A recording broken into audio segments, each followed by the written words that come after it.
लेकिन अगर कोई मुस्लिम घुसपैठिया आया है, रोहिंग्या आया है, तो उसका पता करेंगे और उसके खिलाफ कार्रवाई करेंगे, उसको उसके देश में वापस भेजेंगे। लेकिन ये रोहिंग्या का नाम लेकर के मुसलमानों को डराने की कोशिश की जा रही है। अगर इतना ही दम है तो ये बोलें कि इस देश में अब मुसलमान नहीं रहेगा और मुसलमानों को निकाल करके बाहर किया जाएगा। कि लड़ना ही मुकद्दर है तो फिर लड़ के मरेंगे, खामोशी से मर जाना मुनासिब नहीं होगा। इस बात पर अगर पाबंदी नहीं लगाई गई कि इस तरीके के मुसलमानों को डराना बंद करें, तो शायद वो पहला हथौड़ा हो सकता है कि सुमैया राना उस डिटेंशन कैंप पर चलाए जाकर। ये भूल जाए, ये सोच रहे हैं कि ये बर्मा वाला हाल करेंगे जो हुआ था वहाँ पर मुसलमानों के साथ, या चाइना में हो गया या और जगहों पर हो गया। इस देश में मुसलमान बराबरी का हिस्सेदार है, तो ये देश के मुसलमान अपनी कौम के लिए भी, अपने मुल्क के लिए भी लड़ाई लड़ी थी, अपने वजूद के लिए भी लड़ाई लड़ना जानते हैं। और ऐसा ना हो कि इन डिटेंशन कैंप्स बनाने का इनका ख्वाब अधूरा रह जाए और यही मुसलमान इन डिटेंशन कैंप्स को नेस्त नाबूद कर दें। एसआईआर की प्रक्रिया चल रही है, उसी के बीच में अब जो घुसपैठियाँ हैं, रोहिंग्या हैं, उनको ढूंढा जा रहा है। उत्तर प्रदेश सरकार के डिप्टी सीएम केशव प्रसाद मौर्य का एक बयान आया है, जिसमें उन्होंने कहा है कि जो भी बाहर के देशों से घुसपैठिए आए हैं, उनमें जिनका रोहिंग्या कहा जा रहा है, जो घुसपैठिए कहा जा रहा है, जिनको ढूंढा जा रहा है, उसमें कहा जा रहा है कि हिंदू, सिख, ईसाई, बौद्ध को छोड़कर जो भी मुस्लिम घुसपैठिए आए हैं, उनको ढूंढा जा रहा है, उनकी तलाश की जा रही है, उनको बाहर किया जाएगा। सुमैया जी, कैसे देखते हैं आप, जो सरकार आप कह रही हैं कि जो बाहर की कंट्रियों से जो मुस्लिम घुसपैठिए रोहिंग्या आए हैं, उनको ढूंढ करके उनको बाहर करना है? देखिए, ये एक बहुत ही निर्लज और नपुंसक सरकार है। अगर इतना ही दम है, मैं कहती हूँ, डिप्टी सीएम में या प्राइम मिनिस्टर नरेंद्र मोदी में, तो सीधे से ये बोलें कि जिस तरह उन्होंने ये कहा कि बाहर से, सीए में भी यही था, एक्सक्लूड किया था उन्होंने उन मुस्लिम कंट्रीज़ को और मुसलमानों को कि वो यहाँ की नागरिकता नहीं देंगे। उसी तरह इसमें भी कहा है, आपने ये भी बताया कि सिख हुए, क्रिश्चियंस हुए और भी जाति के लोग हैं, मुसलमानों को हटा के बाकी लोगों को रोहिंग्या। अब मैं ही इनको चैलेंज कर रही हूँ कि आप सीधे से बोलिए कि मुसलमान नहीं रहेगा इस देश में। 7 साल से आपकी सरकार क्या कर रही थी? आप बल्कि 2014 से देश में सरकार है भारतीय जनता पार्टी की, और उसके बावजूद भी उनको यहाँ पे रोहिंग्या दिख रहे हों, बाहर के शरणार्थी दिख रहे हों, वहाँ के लोगों ने आके यहाँ पर जीवन यापन शुरू किया हो और वो अवैध हैं, तो आपकी सरकार क्या कर रही थी? तो कुल मिला के उनको भी मालूम है ऐसा कोई निकलेगा नहीं, बहुत राय बराबर हो सकते हैं, लेकिन ये रोहिंग्या का नाम लेकर के मुसलमानों को डराने की कोशिश की जा रही है। अगर इतना ही दम है तो ये बोलें कि इस देश में अब मुसलमान नहीं रहेगा और मुसलमानों को निकाल करके बाहर किया जाएगा, और उसके बाद इनको हम बताएंगे कि कैसे मुसलमानों को ये बाहर कर सकते हैं। डराया जा रहा है मतलब? 100% आप देखिए, जिस तरीके से मुख्यमंत्री ने कहा कि 18 ज़िले के डीएम को ये ऑर्डर हुआ है अभी फ़िलहाल कि वो डिटेंशन कैंप्स बनाएंगे।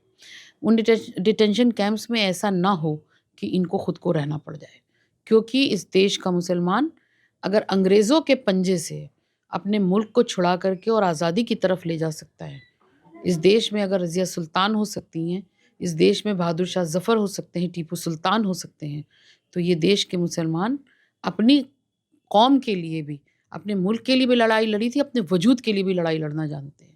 और ऐसा ना हो कि इन डिटेंशन कैंप्स बनाने का इनका ख्वाब अधूरा रह जाए और यही मुसलमान इन डिटेंशन कैंप्स को नेस्त नाबूद कर दें।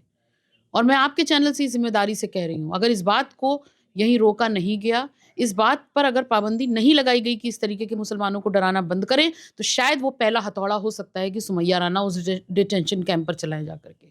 एक हद होती है। आप किस बात पर, आपको सत्ता चाहिए थी, आपको सत्ता मिली, आपने धर्म के नाम पर लोगों को बाँटा, जात पर आप लोगों को बाँट रहे हैं, अब आप आ गए कि रोहिंग्या यहाँ पर नहीं है। ये भूल जाएँ, ये सोच रहे हैं कि ये बर्मा वाला हाल करेंगे जो हुआ था वहाँ पर मुसलमानों के साथ, या चाइना में हो गया या और जगहों पर हो गया।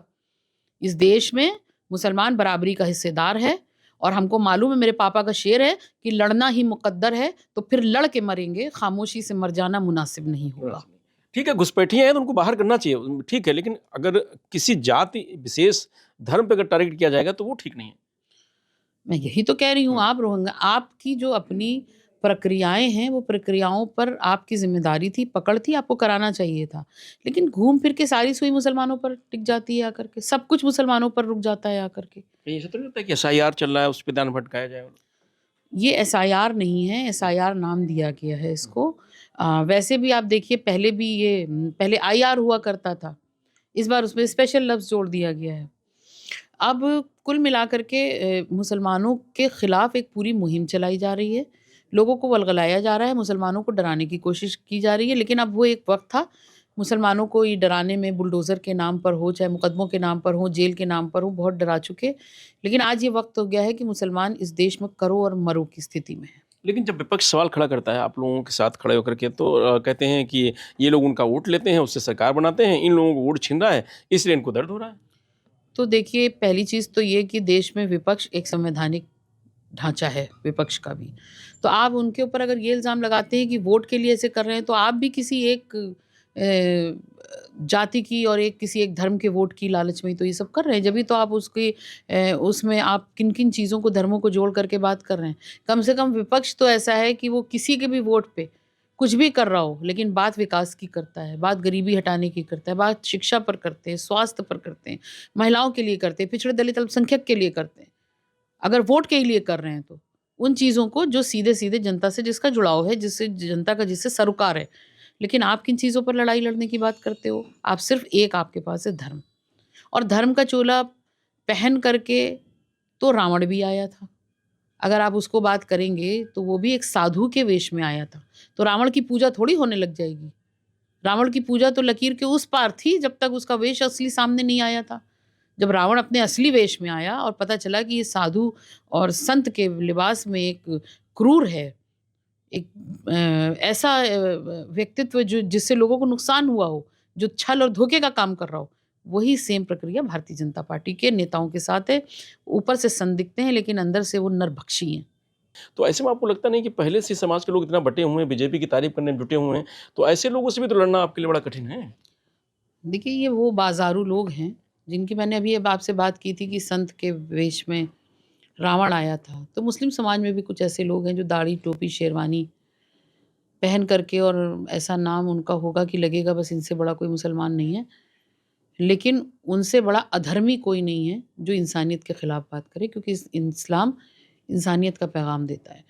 तो ये बहुत थोड़े से लोग हैं जो हवा के रुख के खिलाफ जा कर के ये सोचते हैं कि हम बड़े आदमी बन जाएंगे और हमारा भी नाम हो जाएगा, हम किसी ऐसे लोगों की मुखालफत करें। ऐसे लोगों के ऊपर ध्यान नहीं देना चाहिए। जिस स्कूल ऑफ थॉट से मदनी साहब ताल्लुक़ रखते हैं, वो एक बड़ा स्कूल ऑफ थॉट है देवबंद।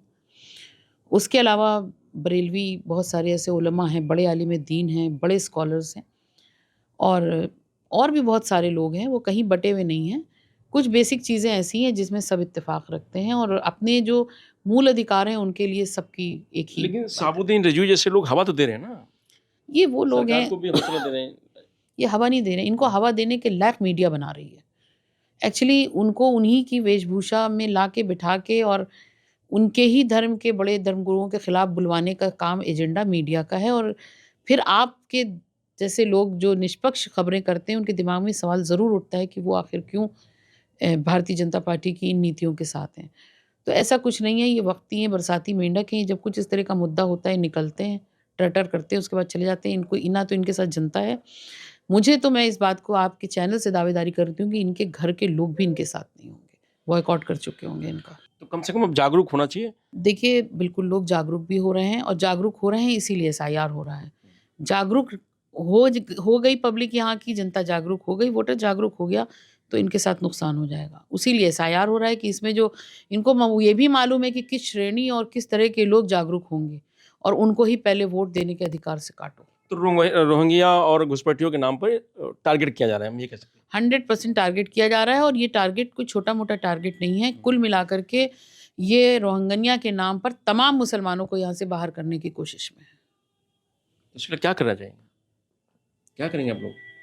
हम इस वक़्त, अगर मैंने ये कहा कि करो या मरो की स्थिति में हैं, मैं एक मुसलमान होने की हैसियत से बात कर रही हूँ यहाँ पर, तो आपको अपने अधिकारों के लिए लड़ना होगा, जिसका अधिकार हमको संविधान ने भी दे रखा है। अगर आप इंसानियत का कत्ल करते हैं तो हमें आपको ईंट का जवाब हम पत्थर से देना जानते हैं। हम अपने अधिकारों के लिए पहले भी लड़े थे, आज भी लड़े हैं और आगे भी लड़ते रहेंगे, बिना अंजाम को सोचे हुए। क्योंकि हम किसी को नुकसान पहुँचाने की स्थिति में नहीं, लेकिन हमें अपने डिफेंस के लिए तो स्टेप लेना ही पड़ेगा।